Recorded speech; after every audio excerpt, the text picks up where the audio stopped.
Have you ever stopped yourself from texting someone just to see if they would text you first? Not because you were busy, not because you didn't care, but because you were tired of always being the one to reach out. That moment, phone in your hand, thumb hovering, wondering if silence would finally tell you the truth.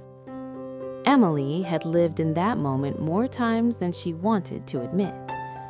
She was sitting on the edge of her bed on a Tuesday night, phone in her hand, scrolling without really reading anything. The room was quiet, the kind of quiet that made every notification feel louder than it should have. She checked the time, 9:14 p.m. No new messages. Emily stared at the screen, her thumb already knowing what to write. "Hey, how was your day?"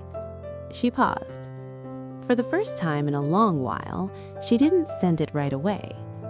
Emily was 28. She lived in a small apartment in a mid-sized American city where everyone seemed busy all the time. She worked in marketing, answered emails all day, and knew how to communicate clearly. Ironically, the one conversation she never felt clear about was the one she thought about the most. His name was Ryan. They met 8 months earlier. Nothing dramatic, same friends, same coffee shop, conversations that started casually and slowly became familiar. At first, texting felt easy. Sometimes he texted first, sometimes she did. No counting, no second guessing. That changed quietly. Emily noticed she was checking her phone more often. She noticed she was the one asking questions. She noticed that conversations only continued when she pushed them forward. She didn't panic. She didn't accuse him. She adjusted. She told herself people get busy, that effort isn't always equal, that she was probably overthinking it. Emily was good at overthinking in a reasonable way.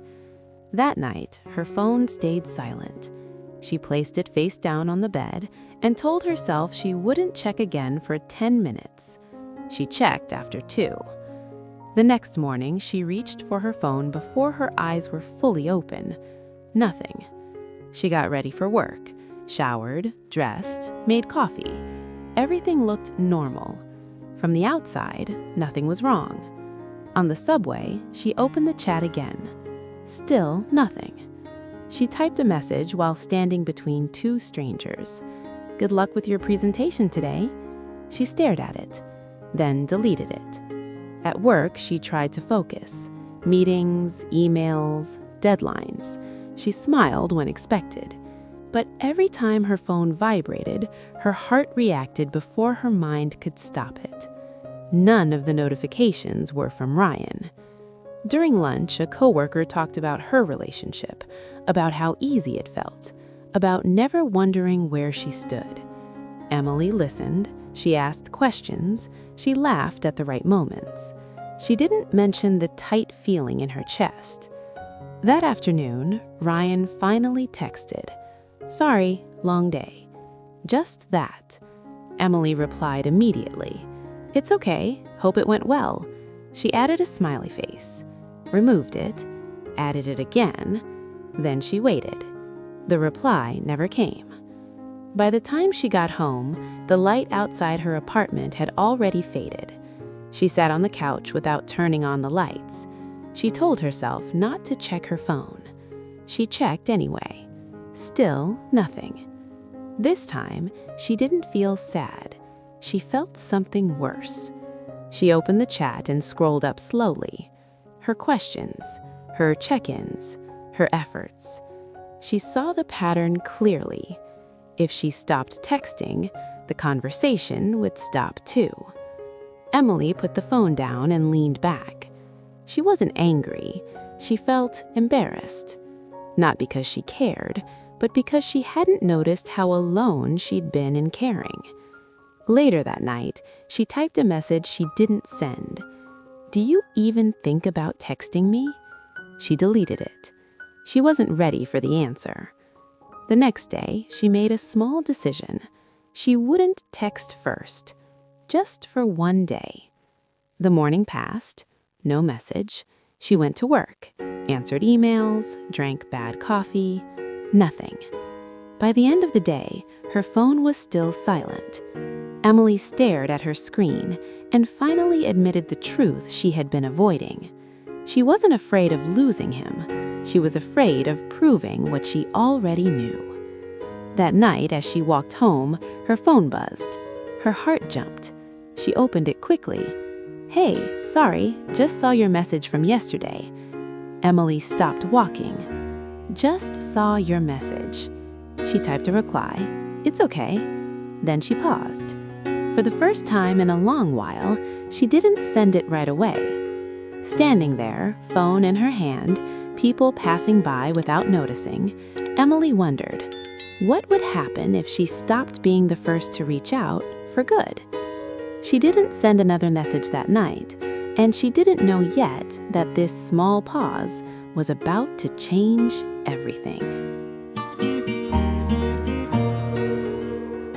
Emily expected the silence to feel louder than this. She thought it would hurt more. Thought she would wake up anxious, checking her phone every few minutes, fighting the urge to type something just to feel connected again. But the next morning felt normal. Too normal. She woke up, reached for her phone out of habit, then stopped. It was still there. No new messages. She stared at the screen for a second, then placed it face down on the table. "I said one day," she reminded herself quietly. At work, the day unfolded like any other. Meetings, emails, small conversations that didn't matter much. Emily answered questions, took notes, smiled when appropriate. No one noticed anything different. And that was the strange part. Ryan hadn't texted.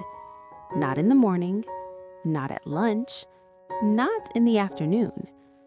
By the end of the day, Emily realized something that made her pause. If she hadn't been waiting for him, she wouldn't have noticed his absence at all. That night, she cooked dinner and ate it slowly, without scrolling through her phone. She washed the dishes, turned off the lights, and sat on the couch for a while, doing nothing. It felt unfamiliar. Not painful, just unfamiliar. The second day passed the same way. No message. Emily didn't celebrate it.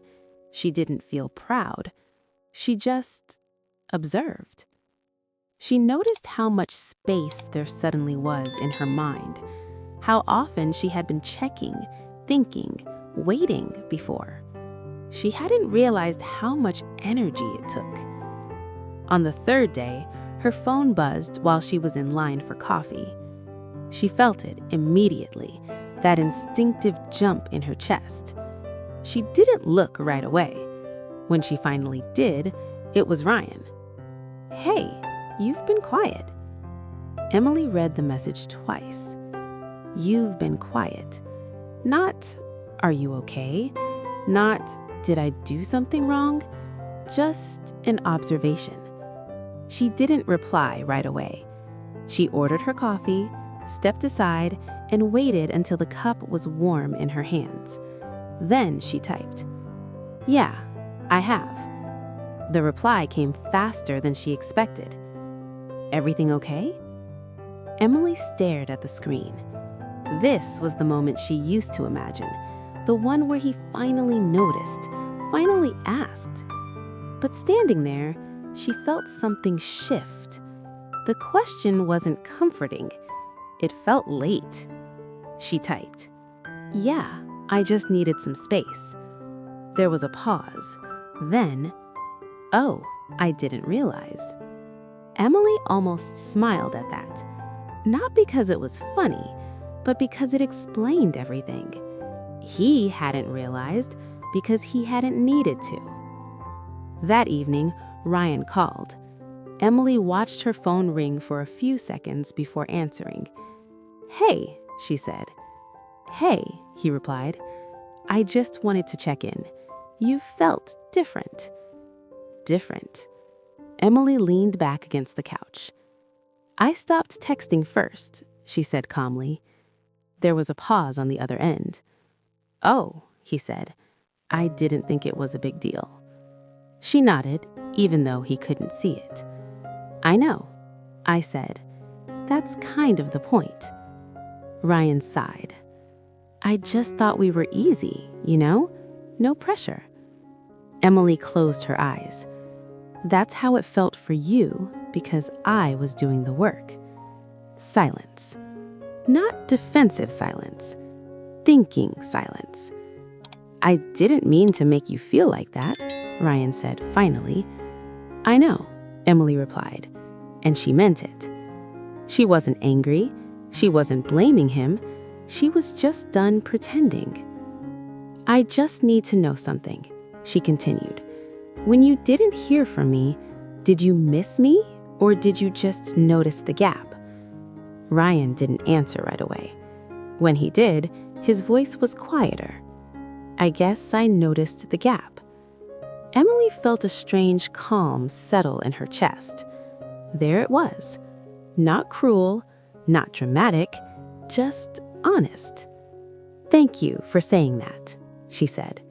For what? He asked. For not lying. They ended the call shortly after. No argument, no promises to do better, just a mutual understanding that something had been seen and couldn't be unseen. That night, Emily lay in bed staring at the ceiling. She didn't feel heartbroken. She felt clear. Clear about how much she had been giving, clear about what she had been hoping for without asking, clear about the fact that being needed and being chosen were not the same thing. The days that followed were quiet. Ryan texted occasionally, short messages, friendly, polite. Emily replied, sometimes. But she didn't rush anymore, didn't fill the silence. And something interesting happened. The more space she gave herself, the more she felt like herself again. She laughed more easily. She focused better at work. She stopped checking her phone every time it buzzed. One evening, while walking home, she realized she hadn't thought about Ryan all day. The thought surprised her. Not because she missed him, but because she didn't. Emily stopped at a crosswalk, watching the light change. For the first time, she understood something she had never been taught. Effort should feel mutual. Interest should feel natural. And silence, when you stop forcing connection, is not something to fear. It's information. That night, her phone buzzed again. A message from Ryan. Do you want to hang out this weekend? Emily read it once. She didn't feel nervous. She didn't feel excited. She felt honest. She typed, I don't think so. Then she added, but I wish you well. She sent it before she could overthink it. The reply didn't come right away, and for the first time, Emily didn't wait.